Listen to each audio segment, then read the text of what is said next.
Hoje a palestra também é minha, né? Vai ser algumas vezes.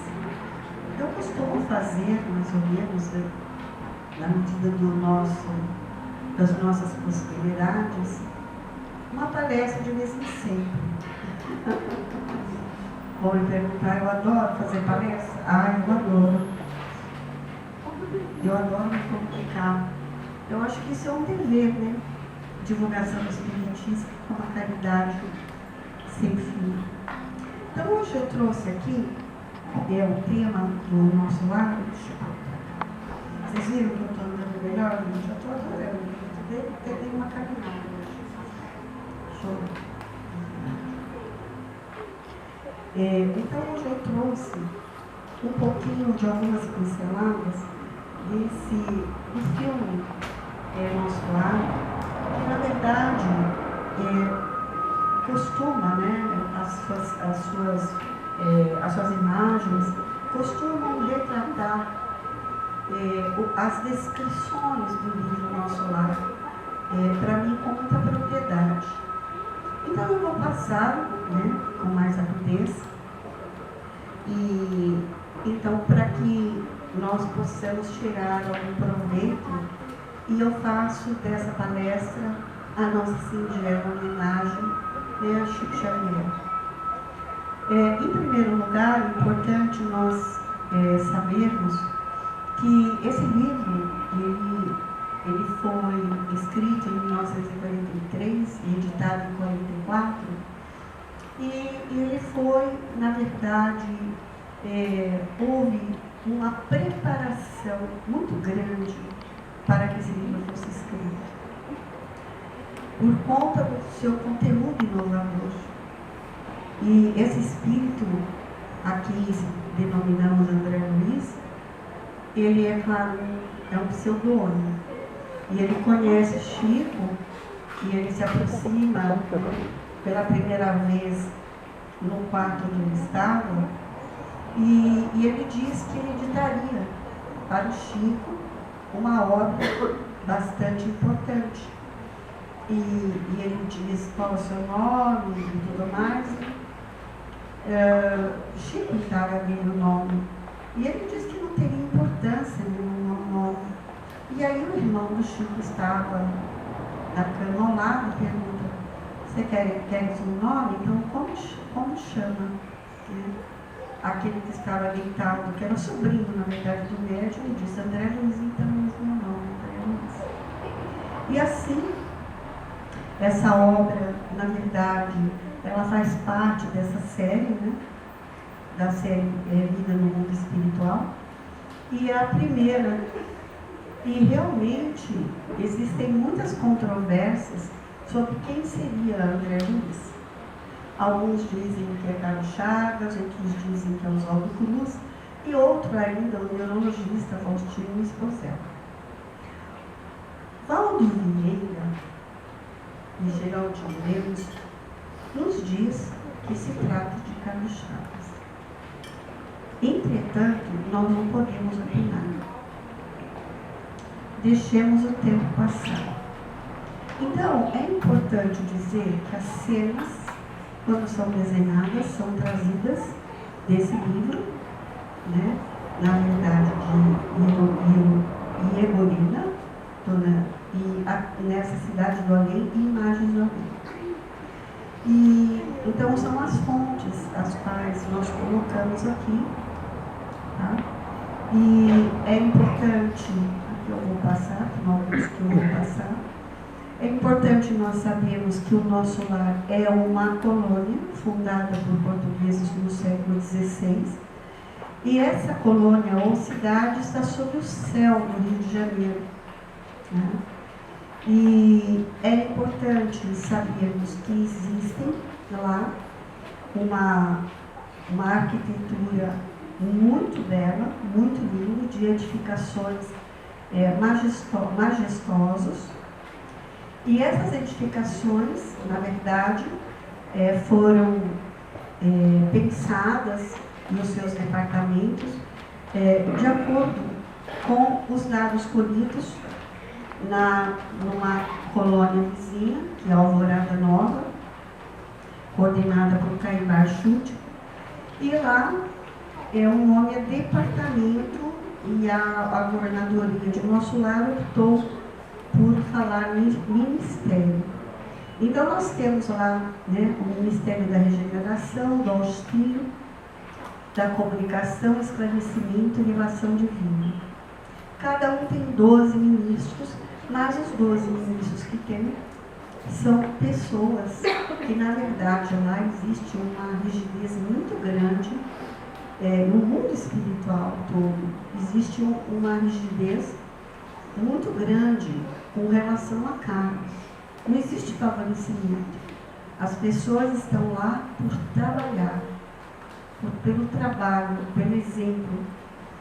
Então, é importante nós sabermos também que Nosso Lar, ela está protegida por uma muralha muito grande e ela tem baterias de proteção magnética, tem conjuntos habitacionais, edifícios, né? E dentro das construções e edificações, tem as praças, a Praça Central, fontes luminosas, jardins, bosques, o Bosque da Água, o Rio Azul, o Campo da Música e as câmaras de retificação, onde trabalhou inclusive no Nosso Lar, o André Luiz. E vamos falar um pouquinho também do umbral, salientando que, na verdade, a colônia, a cidade do Nosso Lar, ela está sobre os céus do Rio de Janeiro. Então aqui tem uma cena, né, a cidade abaixo, e aqui a colônia, Nosso Lar, isso faz parte das cenas do filme. Então a gente vê as edificações, né, são imagens criadas que são maravilhosas. Vamos falar, esse ator, ele vai fazer aqui para nós o papel de André Luiz. Ele, na verdade, era um médico bastante famoso do Rio de Janeiro e que teve uma vida facilitada pelos pais, não teve uma vida difícil, cursou medicina com muita facilidade, não sabia sequer o preço de um livro, né? E, entretanto, ele, na verdade, ele era um médico e tinha alguns hábitos, né? Ele fumava, ele bebia. E a família, essas escritas eu vou deixar porque em 25 minutos é impossível. Então, a família, né, era, na verdade, era ele, a esposa, né, e nós vamos ver os filhos. E numa dada noite, ele, ao jantar, ele passa mal. Ele é operado às pressas, uma cirurgia intestinal. E ali ele vem, né, nesse dia, desencarnar. E ele é imediatamente atraído por uma região, que é a região do umbral, uma região bastante, espiritualmente bastante escura, que vai ficar, como nós sabemos, né? Então existe a abóbora, eu tinha um desenho aqui, não sei porque não entrou. Existe, né, a parte central da Terra, e depois existe a abóbora da Terra onde nós estamos, e depois, vamos dizer, a zona umbralina logo em seguida.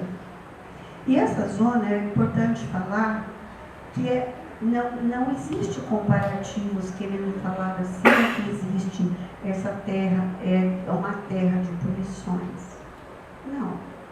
Não é uma terra de punições. Ela é uma terra, um lugar espiritual onde as pessoas são levadas para que haja toda uma limpeza, um desgaste dos nossos fluidos mórbidos, dos nossos pensamentos mórbidos. E então é algo que é, na verdade, inerente a forma com que a pessoa vive. E não existe organização, né? Porque num lugar onde não há elevação espiritual, não há organização. Todos tentam mandar, todos tentam comandar. E é um ambiente bastante insalubre. Imagina a surpresa de André Luiz quando ele se viu nesse lugar, onde, na verdade, ele disse que ele se sentia não pertencer. Ele vê-se em meio àquela lama, em meio às pessoas absolutamente, é um ambiente insalubre, né, sombrio. O sol aparece de maneira muito encoberto, né, e no meio de pessoas, andarilhos e maltrajados, imagina, né? Pessoas que estão ali no umbral desde a Idade Média, e muito, né? Então estão ainda com aqueles trajes, porque o ser espiritual que vai para um lugar como o umbral não tem condição de mudar a sua veste, né? Ele não tem condição mesmo nem de mudar o estado de saúde. Então ele que estava com câncer, né, no intestino, ele vai para o umbral sem assistência nenhuma, porque ele foi julgado como suicida. E é interessante falar que este é o começo, né? Este é quando ele chega e de repente, né, ele chega assim, né? Ele chega assim, sem barba, e de repente ele vai se tornando, perde as roupas, a barba vai crescendo e de repente ele se torna esse ser aqui, né? Bastante compromissado com a higiene, com tudo, né? E sofrendo muitas dores, perseguido mesmo, bastante perseguido, até que um dia, né, ele cai e ele não entende por que ele está naquela zona espiritual, mas ele também não se lembra de Deus, não se lembra da oração. Ele, aliás, não era muito afeito a realizar preces. E o dia que ele cai, né, tem um dia que ele cai de exaustão. Os fluidos espirituais já haviam passado 8 anos. E aí, de repente, ele lembra de Deus. Nesse momento que ele se lembra de Deus, ele cai aos pés, né? Cai ao chão e faz uma prece. E a prece, a gente sabe que quanto maior a dor, maior o fervor da prece. Porque a dor, ela possibilita nós valorizarmos a eficácia da prece, valorizarmos a prece como um todo. E a prece dele foi levada até Clarencio, que é esse senhor, que vai buscá-lo e o socorro acontece, né, de forma bastante simples. E ele é levado, então, para uma zona espiritual do umbral, né, porque existem três zonas espirituais do umbral, e o que a gente chama de umbral superior, né, intermédio. E então, nesse local, vocês podem, eu vou chamar a atenção aos detalhes de vocês, ele consegue entrar na muralha através dessa colocação de mão, ele coloca as mãos na muralha, e aí há uma porta, se abre. E aí ele fica levado para um hospital em recuperação, ali a água fluidificada, e o valor da água lá é bastante, né? É bastante valorizado, a gente nem imagina o quanto. Isis, que é um dos enfermeiros que nós vamos falar, fala muito da água fluidificada. E aí, de repente, ele recebe realmente a visita, né, desse enfermeiro. E ele vai, assim, oferecer a água e o cuidado através dos passes. Também recebe a visita de Clarencio. Ísias, né, no caso, vai fazer o tratamento. E naquele momento é dito para ele que a ferida mostrava que se tratava de um suicídio. E ele disse que ele tinha ouvido espiritualmente nas zonas onde ele estava que ele era um suicida, ele estava sendo acusado, e que na verdade ele não era um suicida porque ele estava lutando a favor da vida. E ele tinha, na verdade, ele diz assim, morri, né, apesar de toda a minha luta, ali, né, depois de muito tempo. Então, não sou um suicida, ele nega. Mas o médico espiritual, né, que é o aluno, diz para ele que sim, que a ferida dizia que era, né, um suicida, porque as doenças, elas revelam a maneira de viver de cada um de nós. E aí ele coloca que, na verdade, a intemperância tinha sífilis, a vida que ele vivia, uma vida não muito reta, né? Ele tinha contraído a sífilis, sofria então de câncer, e ele faz uma associação do câncer com a cólera. Interessante, né?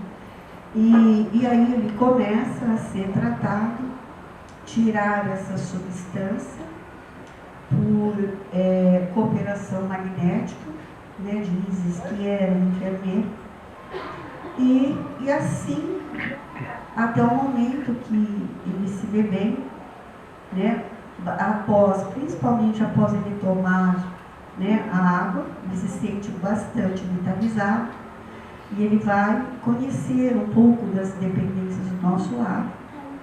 Aqui a reunião, né, do governador e dos 72 ministros. Ele logo vai para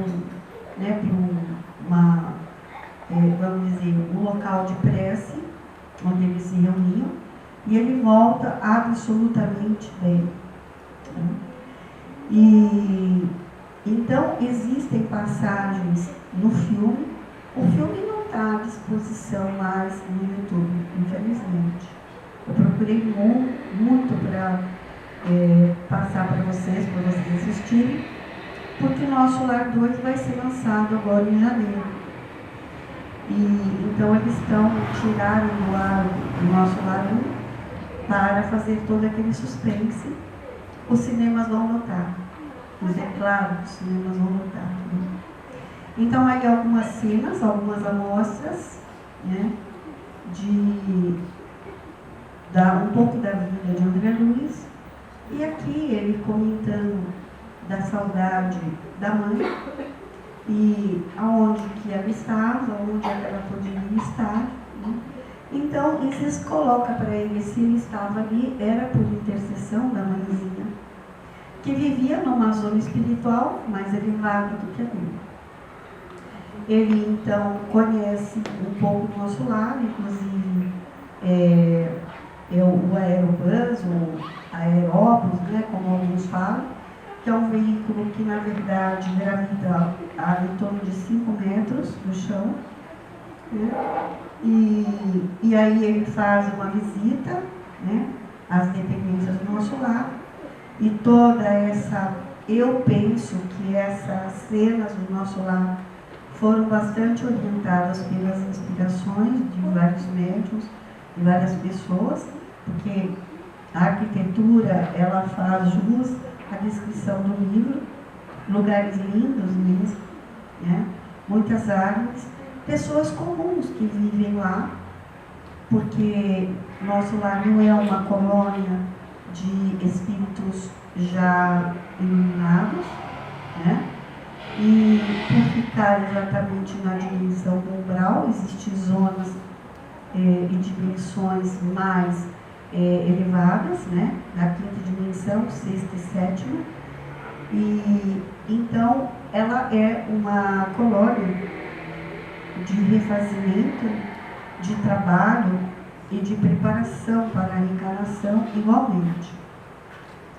E aí, uma parte importante, né, é nós entendermos que tanto a vegetação, né, então existem as flores, existem os rios, existem, e na verdade, tudo muito melhorado, tudo muito bonito, né? E muitas pessoas nos dizem assim, imagina, olha, vai fazer o seguinte, vai para Dubai, passa um tempo lá em Dubai e veja a arquitetura do que existe lá, e se aqui na Terra é possível que tenha tudo aquilo, depois, né, a gente conversa. Porque Dubai, gente, nossa, eu não fui, mas eu vejo tem uma amiga que mora lá, ela me manda umas fotos, parece de outro mundo. Então aqui, né, a gente diz que existe um lugar que é o campo da música, onde existe um lugar aqui para onde os namorados se encontram e vão escutar as músicas. É muito bonito essas cenas. E ele vai falar da qualidade da água, que é magnetizada pelo Ministério da União Divina, que o Ministério fica naquela torre central, e onde todas as pessoas são favorecidas, né?